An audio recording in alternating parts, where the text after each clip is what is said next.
The room was full. People were laughing. Music drifted softly through the air. Conversations filled every corner. Yet somehow, he had never felt more alone. Have you ever experienced that feeling? Standing in a crowded room, surrounded by voices, and still feeling as if no one truly sees you. It's a strange kind of loneliness. Not the loneliness of being physically alone, but the loneliness of feeling emotionally invisible. Many people believe loneliness disappears the moment we find enough friends, enough conversations, enough invitations, enough people around us. But if that were true, why do so many people still feel empty, even in the middle of a family dinner, a birthday party, or a room filled with coworkers? The answer may surprise you, because loneliness has very little to do with the number of people around you. Instead, it often begins the moment you realize you can't be completely yourself. Perhaps you've smiled when you actually wanted to cry, laughed when you felt exhausted, said "I'm fine" because explaining the truth felt too difficult. Little by little, you begin hiding small pieces of yourself, not because you're dishonest, but because you worry those pieces might not be accepted. Eventually, people stop knowing the real you, not because they never cared, but because they were only allowed to meet the version you believed they would like. This is one of the quietest forms of loneliness, being surrounded by people who know your face, but not your heart. Psychologists often connect this to emotional intelligence, the ability to recognize, understand, and honestly express our emotions. When we lose that connection, we also lose the feeling of being truly connected to others. Ironically, the more we hide, the lonelier we become, not because people reject us, but because they never get the chance to know who we really are. And perhaps the empty chair beside us was never waiting for another person.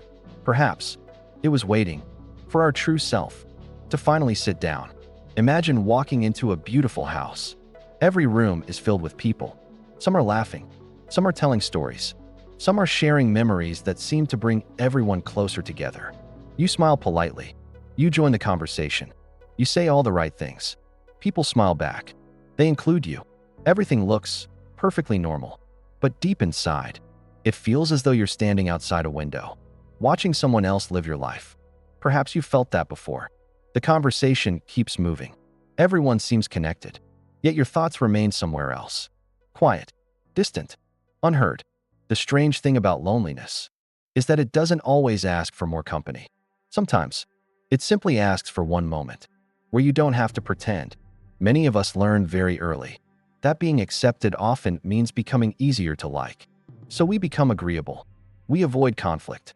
We laugh at jokes we don't find funny. We hide opinions that might disappoint someone. At first, it feels harmless. Just small adjustments, small compromises, nothing important. But over time, those small pieces of ourselves begin to disappear. One day, you look around and realize everyone seems to know you, yet no one really knows what keeps you awake at night, what scares you, what you're secretly hoping for, because those parts never entered the conversation.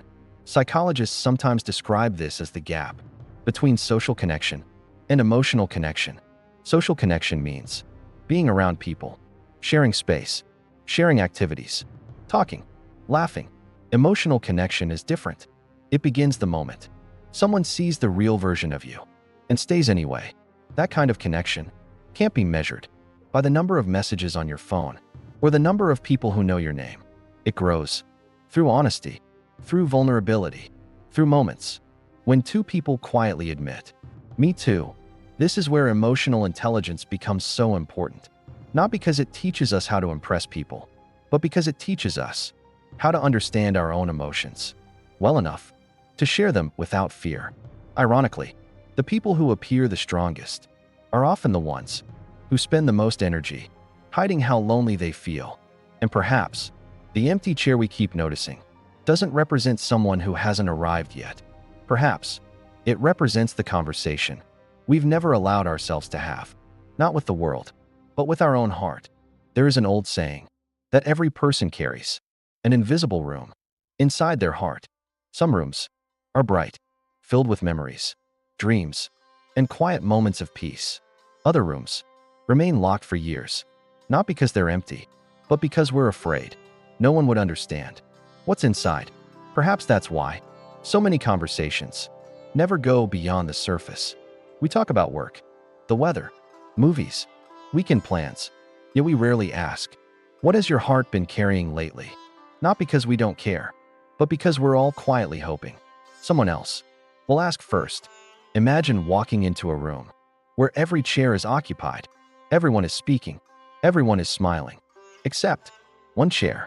It sits quietly in the corner, empty, waiting. At first, you assume it's waiting for another guest. But what if that empty chair was never meant for someone else?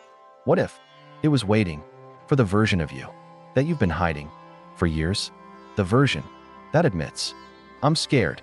The version that says, I don't have everything figured out. The version that doesn't smile just because everyone else is smiling. Real connection doesn't begin when people admire us. It begins when people finally meet the person behind the smile. This is one of the greatest lessons of emotional intelligence. Being understood doesn't start with finding better people. It starts with having the courage to be a little more honest with the people who are already beside us. Not everyone will understand you. Some people will misunderstand you. Some may even leave. But those who stay won't be staying because of the mask you created. They'll stay because they finally met the real person behind it.